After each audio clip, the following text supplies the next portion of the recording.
From your local election headquarters, the polls are now closed in the Indiana primary election. Eyewitness News has been following voting all day today and will continue to provide updates as the results roll in tonight.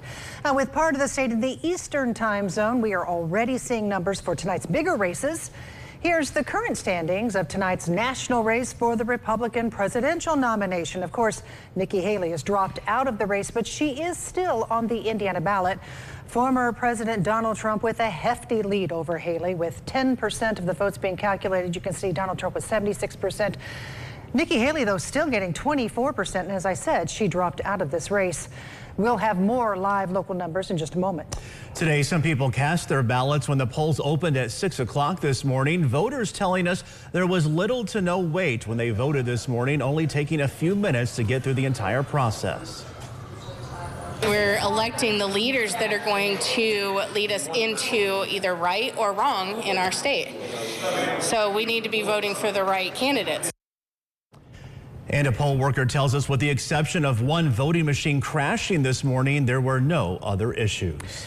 Now, one of tonight's biggest races in the Hoosier State is the battle for a Republican nomination for governor. Eyewitness News' Ann Powell is live at Washington Square, where one of the candidates for governor cast their vote this morning. Ann? Yeah, Brandon and Shelley, that's right. The doors of the poll center here at Washington Square just closed, and for the most part, the Vanderbilt County Clerk's office says it has been smooth sailing today. Over 10,000 people voted, including Lieutenant Governor Suzanne Crouch, who is seeking Republican nomination for governor. She voted at Washington Square today and says she feels confident about her campaign. We have been carrying a very positive message to the voters of Indiana about, as governor, how I will put money back into their pockets by leading the effort to eliminate the income tax.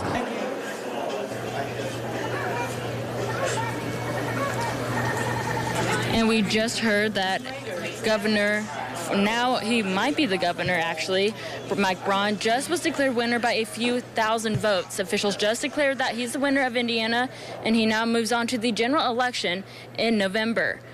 We will continue following these updates throughout the night. Reporting in Evansville, Ann Powell, Eyewitness News. Of course, we're talking about the Republican nomination for governor. As she said, Mike Braun in the lead at this time. We'll continue to watch those races. Now, another race we're keeping a close eye on tonight is the race for Indiana's 8th congressional district. Candidates are vying for the seat currently being held by Representative Larry Bucshon, who is not running for re-election. Eyewitness News' Hannah Hurley is live tonight in Jasper, where one candidate for Congress is hosting a watch party for tonight's results. Hannah? That's right. Representative Larry Bucshon retiring from the House after 7 terms of serving Southwest Indiana, and now 8 Republicans and 4 Democrats are vying for his seat. Here's a look at those numbers right now as they continue to update live and continue to change. The Republican primary field is crowded, but Mark Messmer currently leading at 49% with 10% of votes counted, followed by Richard Moss at 15%. And on the other side of the aisle, Eric Hurt leading with 51% of the vote. And of course, we're following these races closely again as these numbers continue to change. We will keep you updated both on air and online as these votes are counted. Live in Jasper, Hannah Hurley, Eyewitness News.